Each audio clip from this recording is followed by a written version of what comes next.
Welcome to People Think About It, hosted by Lamar Clark and Audrey Kearney, the podcast where we dive deep into the topics that make you stop and think, from business and relationships to health, money, family, sports, entertainment, and even politics. We drop new episodes every Wednesday at 8 p.m., so make sure you tune in. Be sure to subscribe so you never miss an episode. And don't forget to share it with your friends. Let's make people think about it. Hey, welcome. We're back. Part 2 of People Think About It. We're going to talk about the startup. Once you have left that corporate situation, and now we're into the startup. What to expect, what you're going to need, what you're not going to need, who you're going to need around, who you're not going to need around. We're going to talk about all of this, guys. We want you guys to invest into yourselves, and we're just here to help you with that startup. So we're going to go dive into it once again about the startup. You want to start us off, Ms. Audrey? Sure. Welcome again.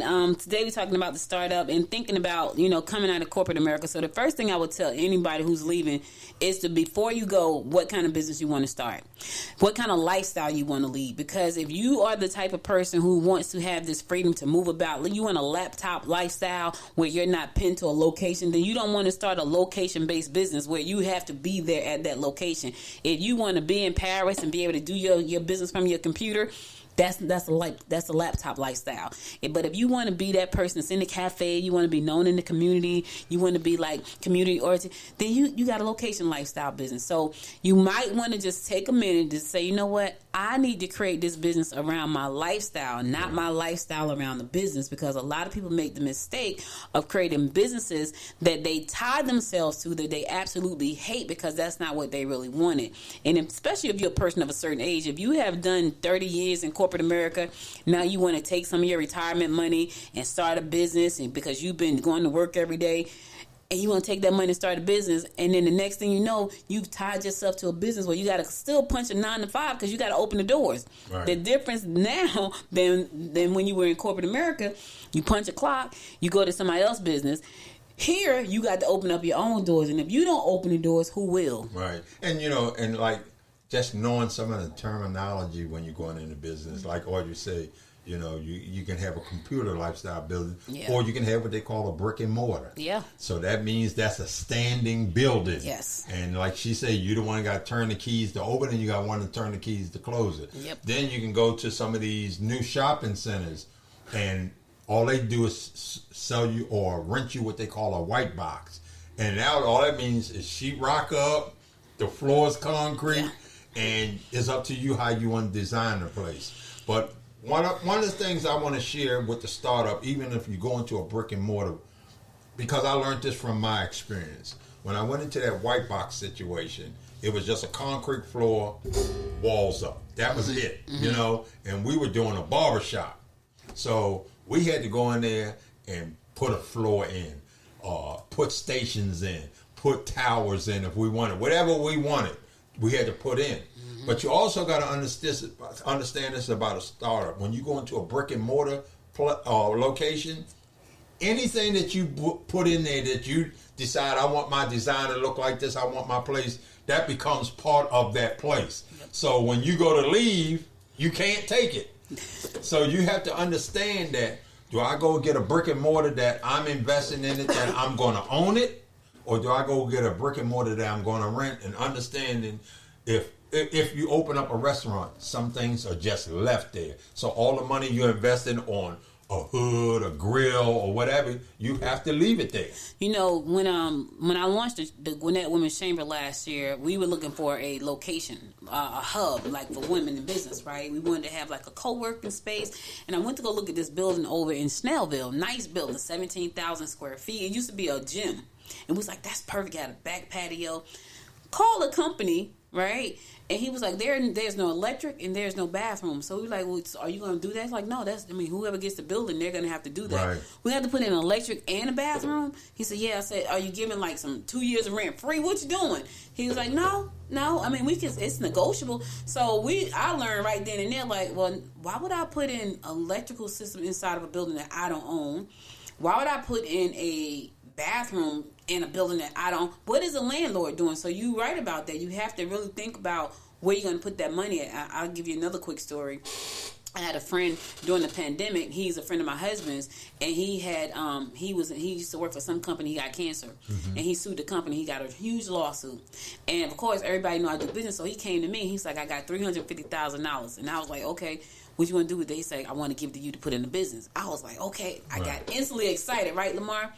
But what we wanted to do was a brewery, and it was dead smack at the beginning of the pandemic, like around March, right after I came back from Podfest. So I go looking at all these places, go to this place in Snellville, because there were no breweries at the time. I think it was one over on 78 down by the McDonald's down there.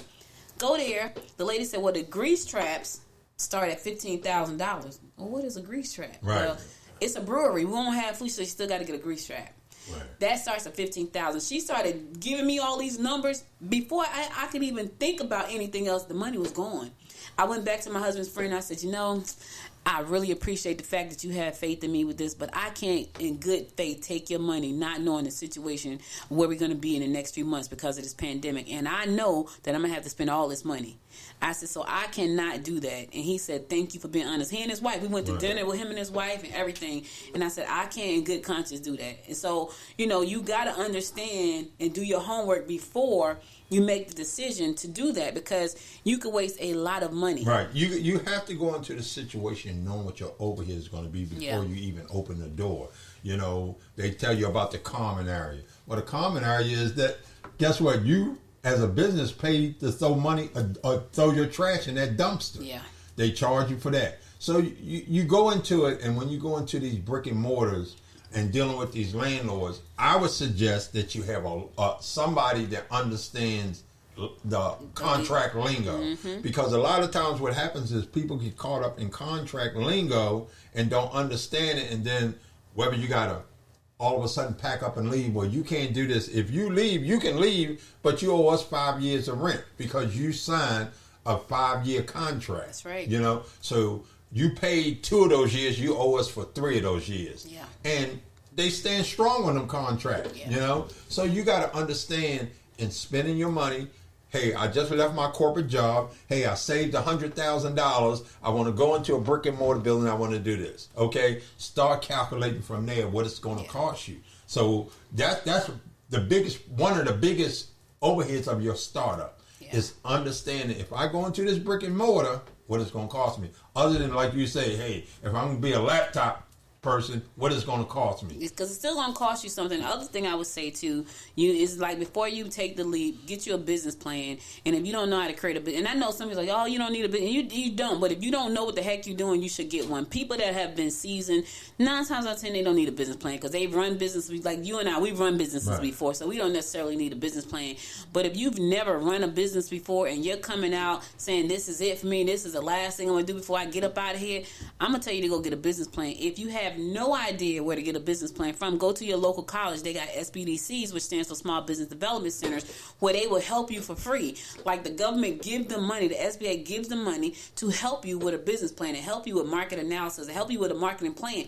That's free. And mostly every major college and community college has an SBDC. So go to those people and say, listen, I want to start this kind of business, and they'll do a market analysis for you. To say, well, your market, the market doesn't really call for this business. It's not a good market for the business you're trying to start. You may have to leave the market where you thought you wanted to because you want to be close to home and go into another market if it's something you truly love. Right. Now, if it's just something you had a big idea, and I'll give you a prime example. I was a counselor with the Ruckus Small Business Development Center when I was in Jersey. And I remember this woman came in and she wanted to start a cupcake business, right? So I said to her, oh, you must bake a mean cupcake. And she said, I don't know how to bake.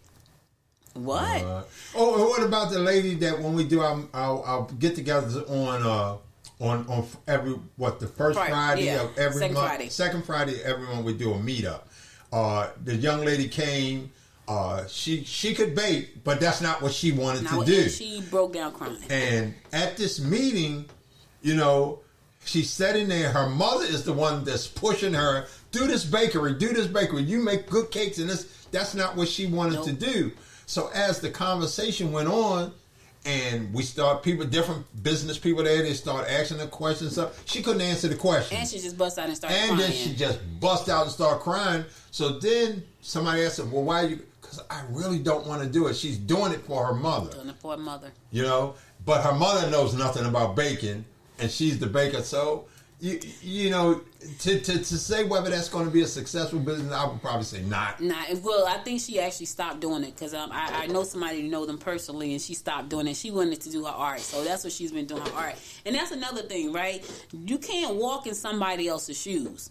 Right. Now, you may be able to model what they're doing, but their success may not be your success. Their dream may not be your dream. So even though, and you may be really good, I'm good at a lot of stuff. But do I want to do that? Absolutely. Right. I can run a restaurant. I know I could. But that is not something I ever wanted to do.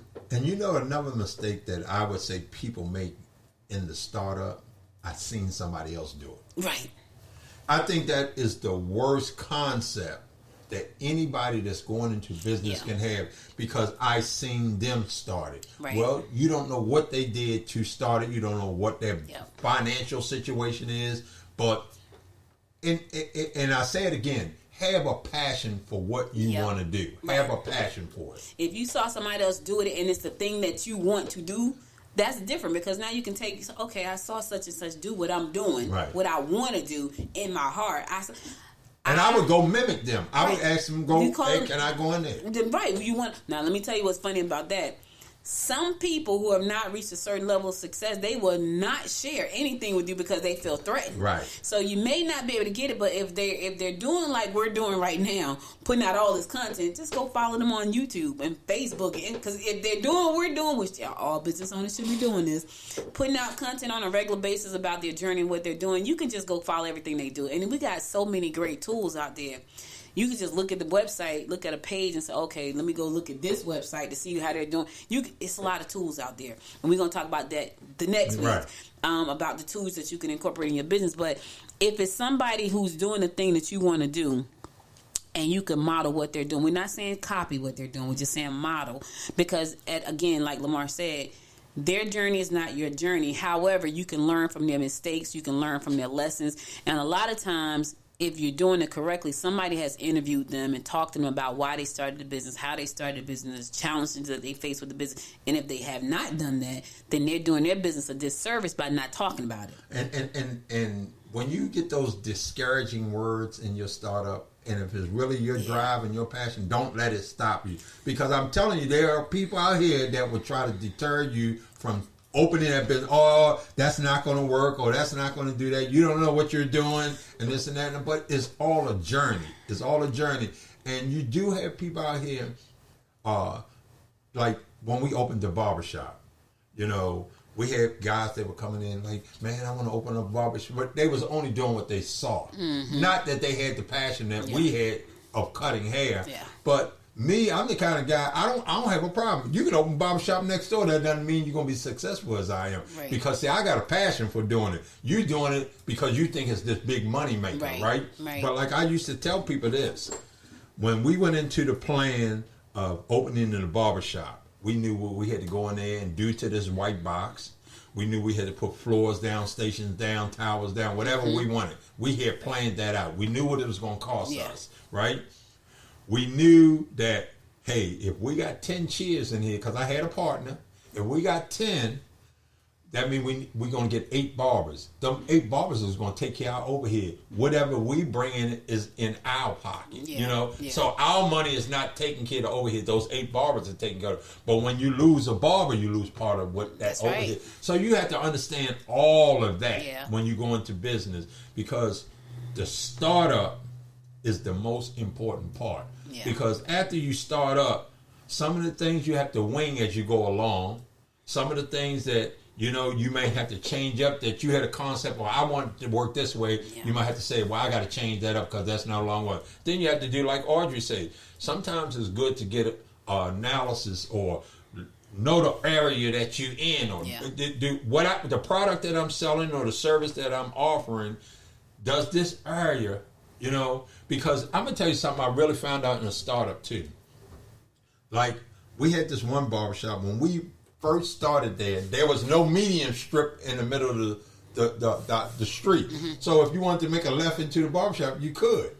Well, a couple of years after we were in the shop, well, the city decided Duluth, or we were down in Duluth, mm-hmm. they decided to put a medium strip. Mm-hmm. We lost clientele because people don't want to make that U-turn. Yeah. Because it was the street had a lot of traffic. Yeah. I'm not making a U-turn to go into this. So they might, some of that clientele you have say, well, hey, these guys, I pass a barbershop coming, I might start going there because I don't want to make that U-turn. Yeah.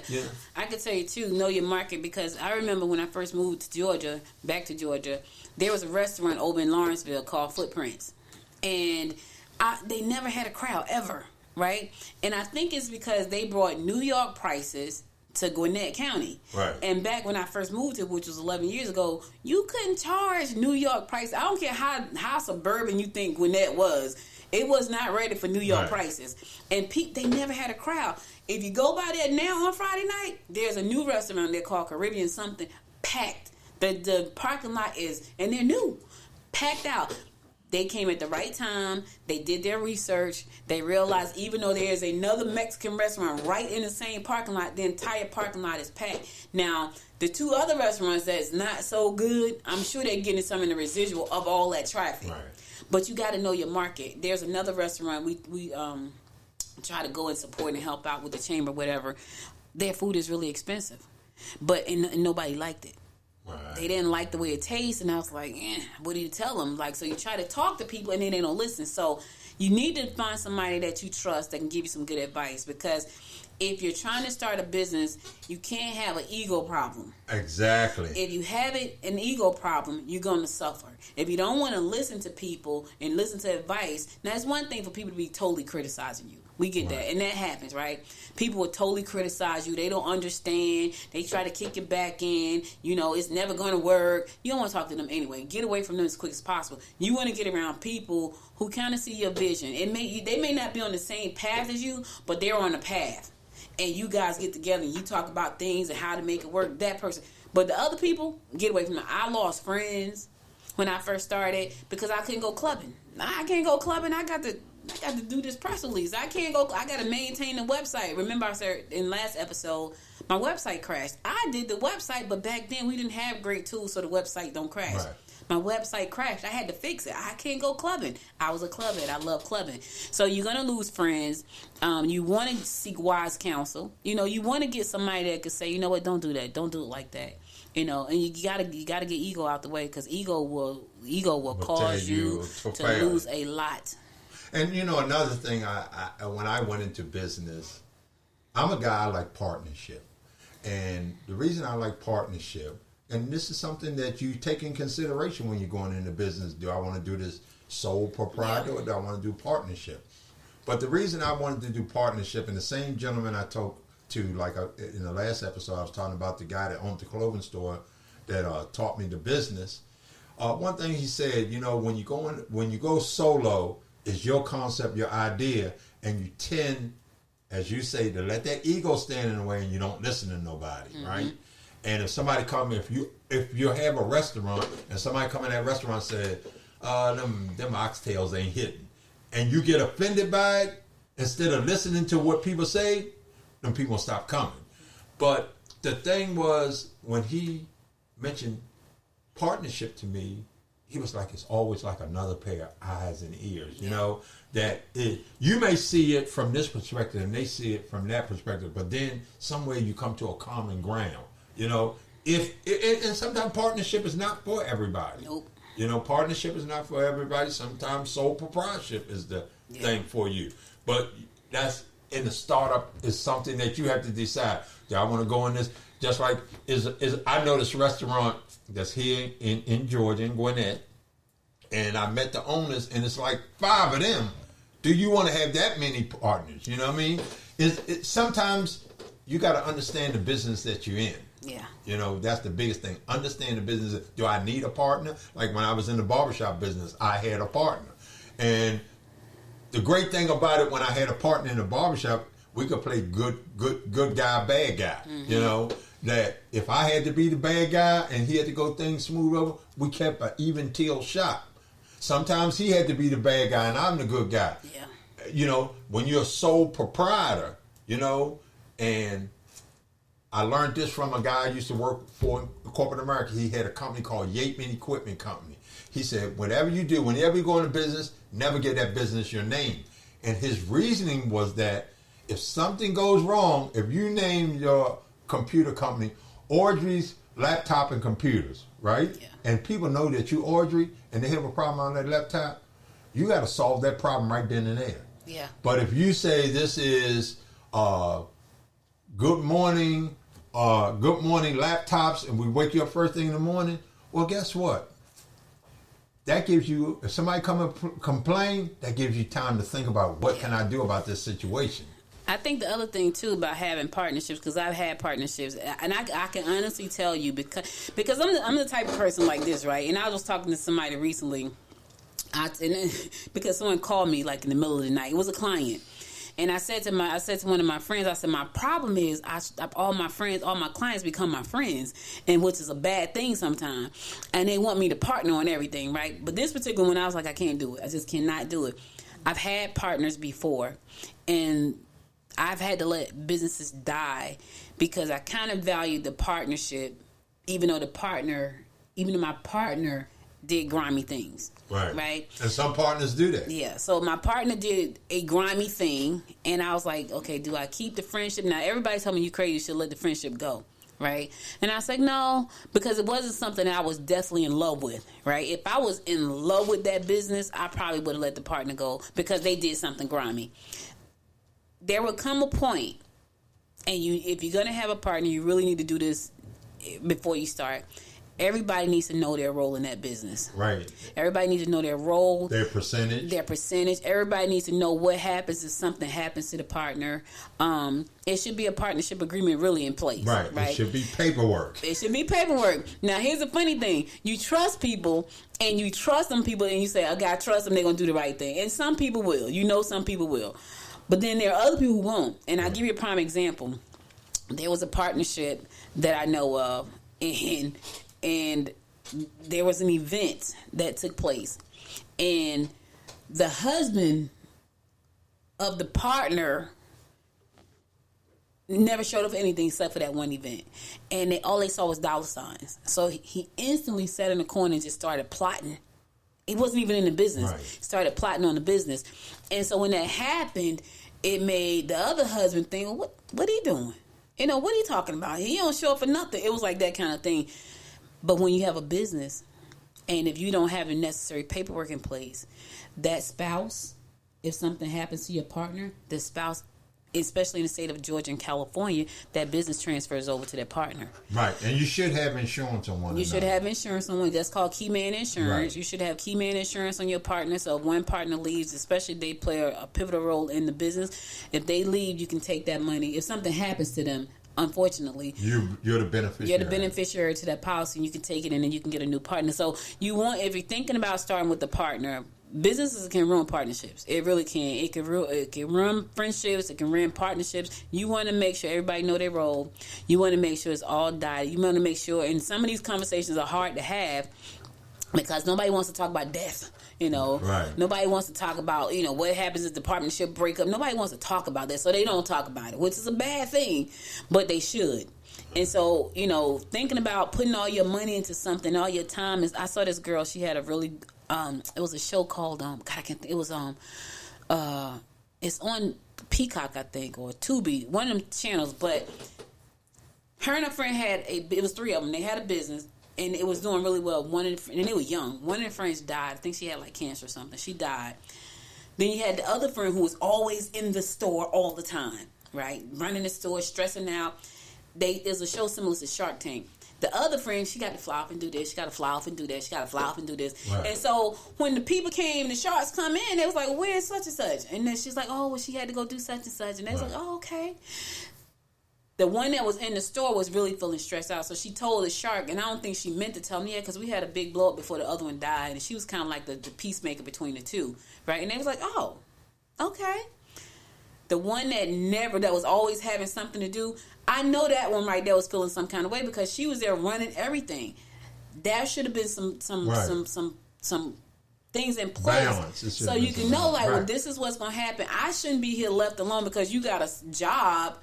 And so that means everything falls on me. Well, yeah. If I open it, you need to close it. They're right. But so they didn't have that in place. Right. So she was feeling stressed out. When the Sharks came in, they didn't give them a deal either, Lamar. When I tell you they was like, yeah, we can't give you a deal right now. And they couldn't give them a deal because they knew that there were problems. And they knew there were problems because this one told, but this one was never there. Right. You know, so you just want to be careful about like the partnerships and making sure that everybody's on the same page. Everybody has the same vision. You're going to get people who will come and they want to invest just because they see dollar signs or what they perceive to be dollar signs. You know, and even when those people come to invest, you need paperwork. You need paperwork and understand. Ask them, what do you bring to the table? What do you want to do? Why are you doing this? Because some people are like, oh yeah, I want to do it, and they'll put money in there, and then they'll sit back and wait for you to do everything, and then nothing happens on their part, and then you're sitting there with they got money and you got money, and they wait for you to make it happen. It's a lot when it comes to partnership. And a lot of times if you're coming out of corporate America, you do have some type of savings or some kind of, 401k that you can tap into. Don't do that until you put your business plan in place. And like I said, you have to understand whether you want to be sole proprietor. Yeah. Then you got to understand all the corps, S corp, corporation. One thing that I did learn in a startup too, and when I had a partner, we had to keep time. So you had to make you just have to like understand that you had meetings and what y'all talked about is keeping time. So if something ever happened, well, we had a corporation, and then you got to know what kind of corporation you have, and that's basically for tax purposes as well. So you got to understand when you go into this startup, do I want to be a sole proprietor? Do I want to be a partnership? And if I'm partnership, how many partners I want to take on?